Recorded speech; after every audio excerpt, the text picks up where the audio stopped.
How often can we help avoid the change request? How often can we get that perfectly clean script out the door so that we can avoid the ping pong of the pharmacy calling me back and me having to divert resources to get it right? What we're after is not measuring how much these corrective actions are being used. We want to measure the preventative actions and make sure that what if we didn't need any change requests? What if we could reduce it by 50%? What if half of those transfer requests didn't need to be transferred?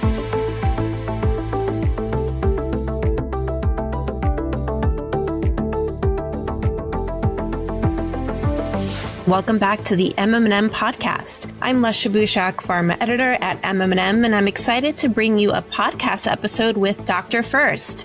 Here with me today is Dr. Colin Banas, Chief Medical Officer at DrFirst, and Drew Hunsinger, EVP of Corporate Strategy at DrFirst. And we're going to be discussing the prescribing gap for specialty drugs and why specialty drugs often stall before patients start therapy.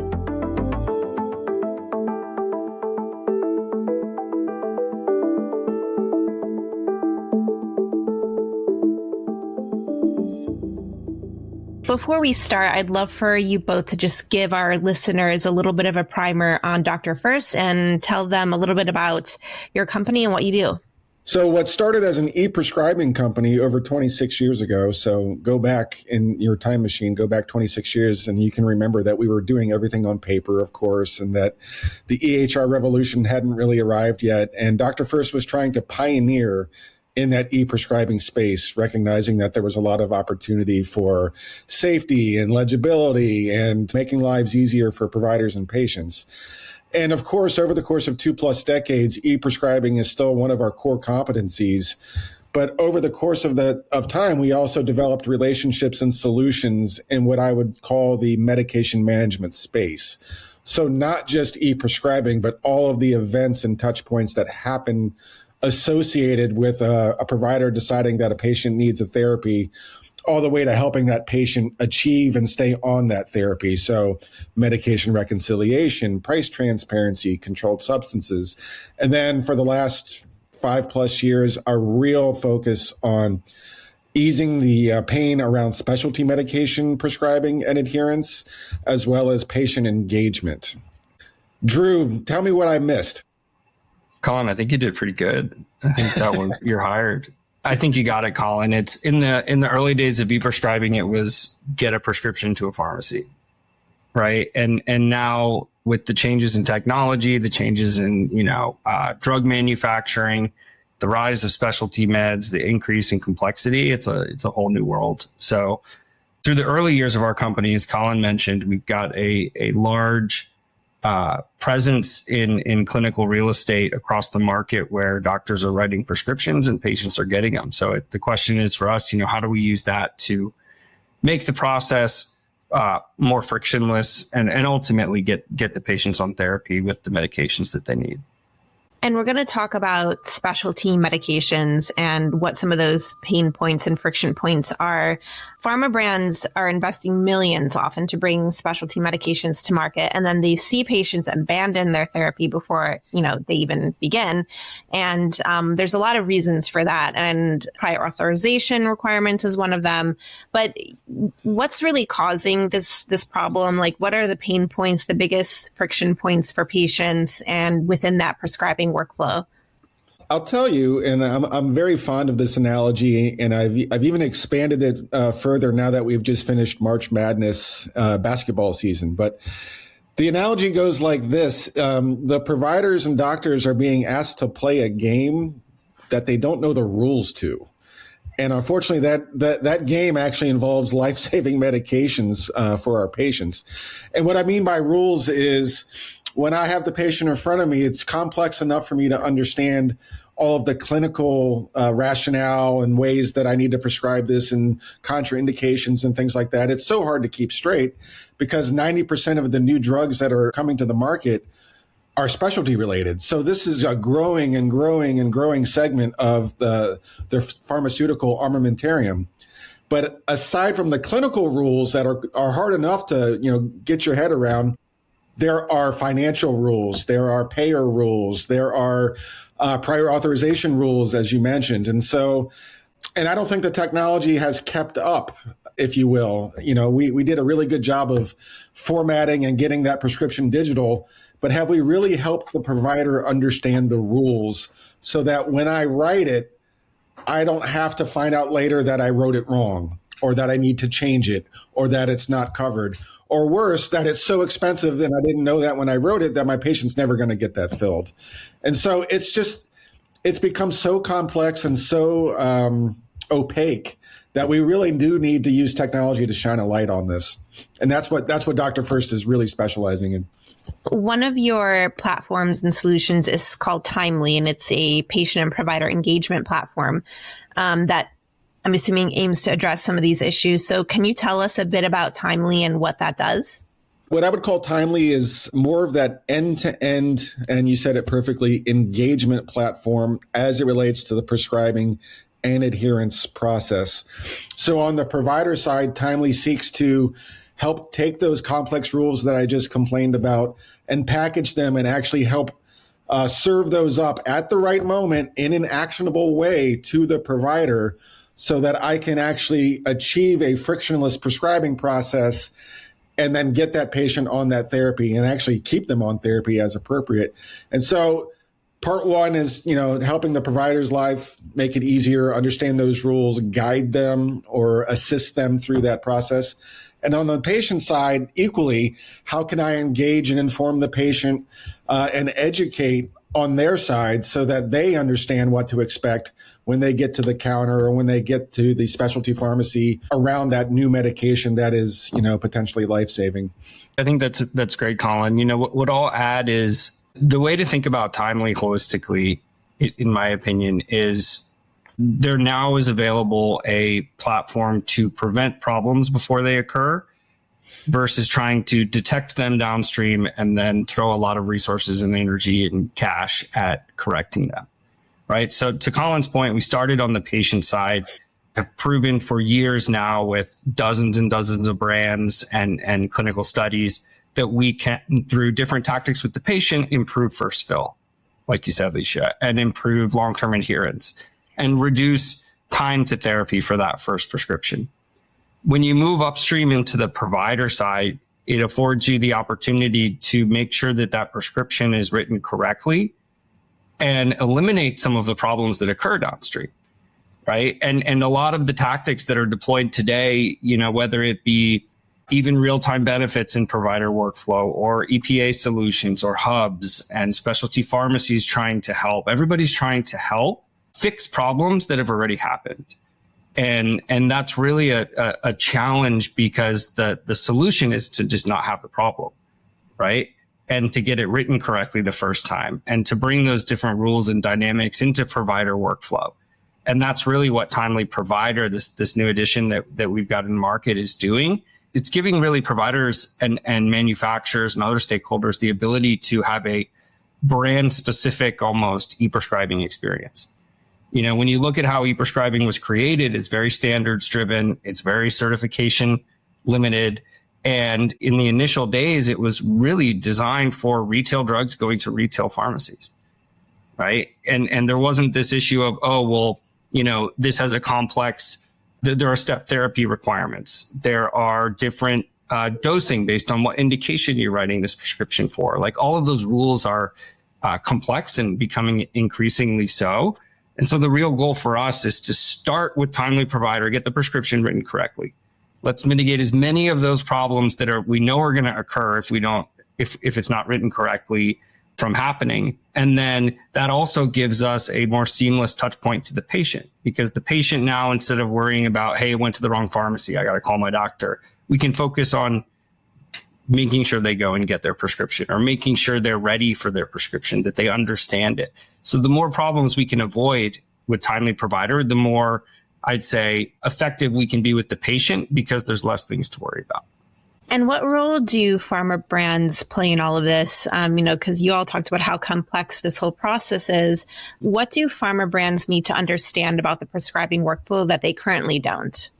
In my experience, the manufacturers and brand teams are already doing a lion's share of the work, right? They've got very sophisticated guidelines for providers. They've got all kinds of, PDF guides and tutorials of how to write this prescription based on what indication it is. Here are the dosing guidelines. Here are the different indication guidelines. The challenge is a lot of it lives on websites, or it lives in someone at a hub that knows all of these things.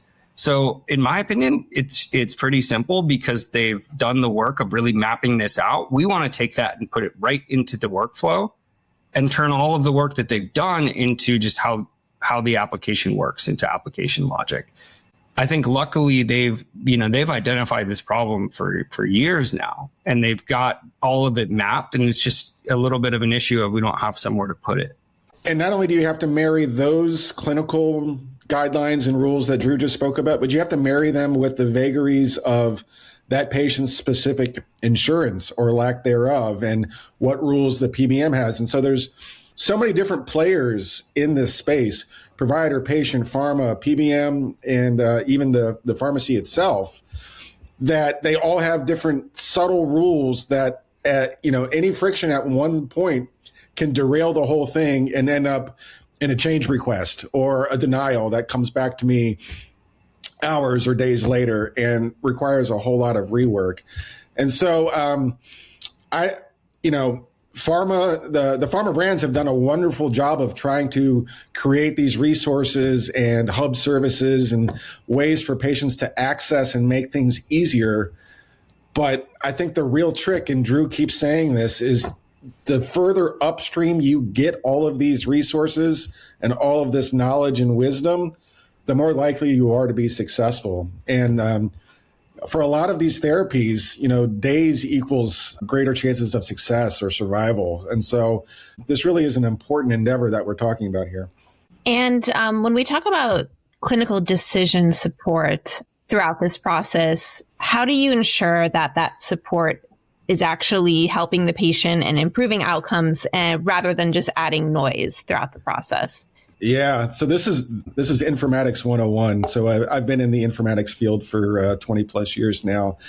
And there's a couple of ways to look at this. So, and I love decision support. And what I mean by that is that I love decision support that I can actually do something with. And so the days of just plopping, entire paragraphs or hard stops in front of providers, those days are long gone. You do that to the providers and the prescriber community, and you've lost them, and you've created unnecessary friction and adoption.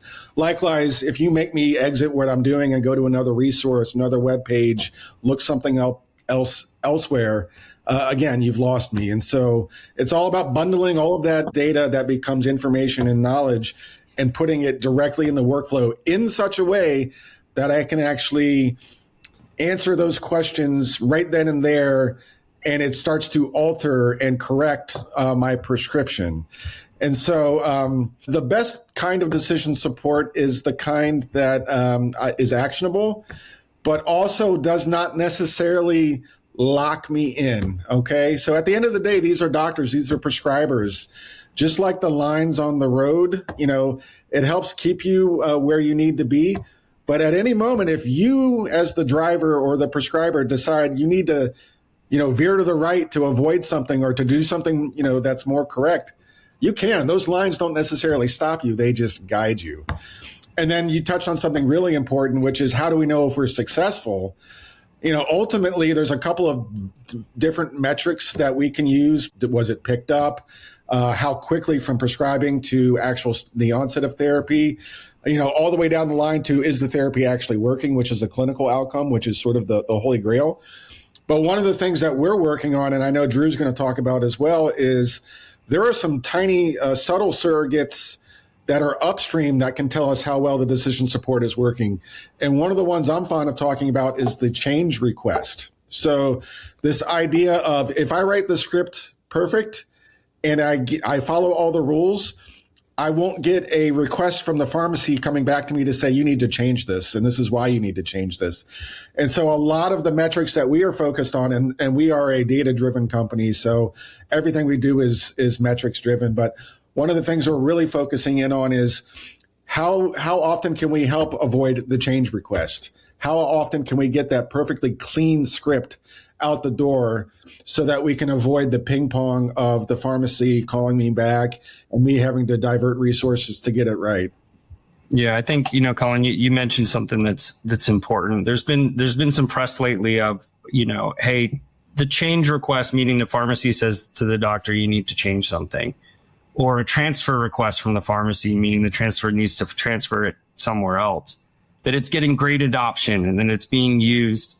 That to me is completely misguided, right? Because the real solution is to not need a change request because it was written correctly, and not need a pharmacy transfer request because it went to the right pharmacy the first time. So I think that's really what we're after, is not measuring how much these corrective actions are being used. We want to measure the preventative actions and make sure that, what if we didn't need any change requests? What if we could reduce it by 50%? What if half of those transfer requests didn't need to be transferred? Some of them you're talking days, some of them you're talking hours, in terms of time to fill improvements for the patient. But I also want to touch back on your prior question. For us, we sit in an interesting spot because specialty brands are complex, and we measure in time to fill and fill rates and, satisfaction for patients and those type of measurements. At the same time, on the provider side of our business, we measure clicks, keystrokes, and time it takes to perform an action. So the interesting thing about what we're finding is that we can actually, by taking those complex rules, laying them out simply and actually, like Colin said, for the doctor, it's less work. So I think for us, we need to balance the desire of downstream stakeholders, whether it's pharma or pharmacy, with providers, which is, don't give me a million more clicks and a million more screens or a bunch of text, Colin. And we found out that you can kill two birds with one stone with a pretty seamless and elegant provider experience. And you both also mentioned prior authorization as one of the biggest barriers here. What does modern prior authorization look like? And how should pharma brands be thinking about addressing these issues that you've been talking about, kind of approaching it with that preventive mindset? Yeah. When Drew was talking, it reminded me of one of my favorite mantras that I like to refer to when talking about PAs. And that is the 3 A's: avoid, accelerate, and automate. And so, as Drew was alluding to, the best PA is the PA I never have to do, right? The one I've avoided, because I did it all right upstream. I followed all of the rules. I wrote it correctly. I got the right quantity limits and the number of refills, and I attached the right diagnosis code, and I sent it to the right limited distribution pharmacy. And so I avoided all of the friction because I did it right. And ideally, the system helped me get it right, seamlessly. If I can't avoid it altogether, how about can I jumpstart it? Can I accelerate the process by maybe just thoughtfully inserting 2 or 3 questions for the provider that they can quickly answer in that moment of time? Oh, it's for this diagnosis. Oh, I've tried this therapy before and it was unsuccessful. And oh, I will limit it to 2 refills before the patient comes back to me. Boom. I've accelerated it, and maybe I might have to answer 1 or 2 more questions depending on the payer or the different sets of rules, but at least I've gotten 90% of the way there. And then I think what a lot of us are trying to chase is the thoughtful automation of this. But you got to be really careful in keeping the human in the loop and making sure that the automation is done correctly and safely. But yeah, the best PA is the one I never have to do, and that's that notion of getting upstream, getting it as far upstream as you can so that we get it right the first time. Yeah, we see in the data that, if you can get a lot of the PA flags or not covered, this prescription is not covered for the patient, are not because they're saying the patient can't be on this prescription. They're saying, hey, you wrote it in a way that doesn't meet my guidelines. Right. So if you can make sure that quantity limits and days supply and diagnosis and the specific ICD-10 codes are correct, there's not all of them, to Colin's point, but there's a certain percentage that you can avoid. And if you can do that, that's going to be the most meaningful thing to getting patients on that therapy is to skip that step. So essentially there's some false positive PA flags that are happening because of the data that's input into the system. And so the avoidance piece is really core to our prevention versus correction thesis. And if you were to give our pharma marketers listening to this episode, sort of a bottom line here that they should take away with them thinking about strategy going forward, what would that advice be? What would that, main takeaway be? I think it's looking for a partner that has the real estate and the expertise in all of the facets of this very complex process. So as Drew mentioned earlier, 2+ decades of real estate and experience with providers and prescribing workflows and relationships with pharmacies. And now within the last 7 to 8 years, patient engagement, interactive patient engagement that's personalized, that can serve up the resources, whether it's education or cost savings opportunities or reminders in a thoughtful way for that patient. But if you remember those 5 Ps I talked about before, there are very few organizations that actually sit at the intersection of all of those key players. And if nothing else, I hope everyone learned how complex this is across multiple different iterations of different players. So find someone who can actually navigate those spaces and has the history of doing so. Yeah, I mean, I'll be a little more direct. My advice would be come talk to us. We'll show you how we'll show you how e-prescribing, used to work, and we can show you how it can work now going forward. Great. Well, thank you both so much for joining and for digging into this super important topic with us. I really appreciate it. Hey, thanks for having us. This is fun. Thanks, guys.